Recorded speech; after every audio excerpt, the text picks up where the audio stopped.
America पहिले भन्ने नीतिका साथ सत्ता सम्हालेकै दिन राष्ट्रपति डोनाल्ड ट्रम्पले विश्व स्वास्थ्य संगठन र पेरिस जलवायु सन्धिबाट अमेरिकालाई अलग गर्ने निर्णय गर्नुभयो।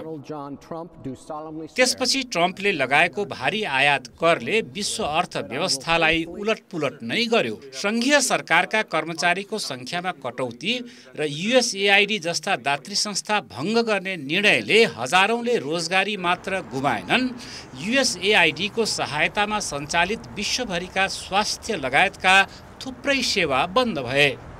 मिलेनियम च्यालेन्ज कर्पोरेसन एमसीसी पनि बन्द गर्न लागेको खबरले नेपाल जस्ता एमसीसी सम्झौता गरेर काम अघि बढाएका देशमा अन्यल भएको छ। राष्ट्रपति ट्रम्पले अरबपति व्यवसायी इलोन मस्क नेतृत्वमा गठन गरेको खर्च कटौती सम्बन्धी निकाय सरकारी दक्षता विभाग डोजले हजारौं कर्मचारी कटौती गर्यो। शिक्षा मन्त्रालय त खारेज नै भयो। चीनबाट आयात हुने वस्तुमा 145% सम्मको आयात कर लगाएर ट्रम्पले कर युद्ध सुरु गर्नुभयो। चीनले पनि अमेरिकाबाट आयात हुने वस्तुमा 125% सम्मको कर लगाएको छ। करिब 60 देशमाथि लगाइएको 50% सम्मको उच्च आयात कर 90 दिनका लागि स्थगित गरेर नयाँ व्यापार सम्झौताको दबाव बढाइएको छ। निजी तथा सरकारी क्षेत्रमा विविधता, समानता र समावेशिता कार्यक्रम DEI को अन्त्य र समलैङ्गिक अधिकार कटौतीले अमेरिकी समाजलाई धक्का दिएको छ। विश्व प्रसिद्ध हार्वर्ड, कोलम्बिया लगायतका विश्वविद्यालय ट्रम्पको निशानामा परेका छन्। कम्तीमा 1700 विद्यार्थीको भिसा रद्द भएको छ।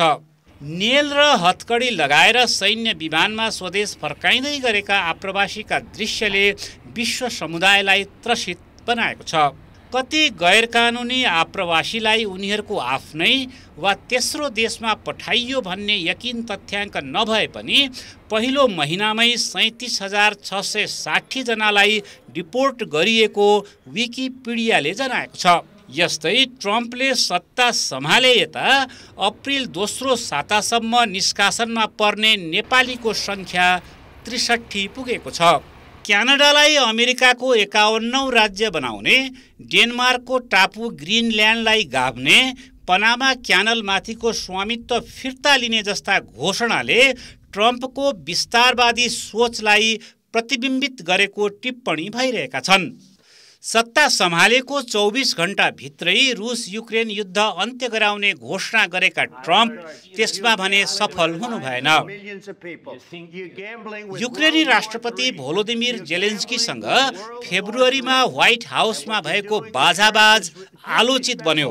मार्च 18 देखि भङ्ग भएको इजरायल हमास युद्धविराम पुनः कायम गराउन र हमास नियन्त्रित 59 बन्धक मुक्त गराउन पनि ट्रम्प प्रशासन सफल भएन।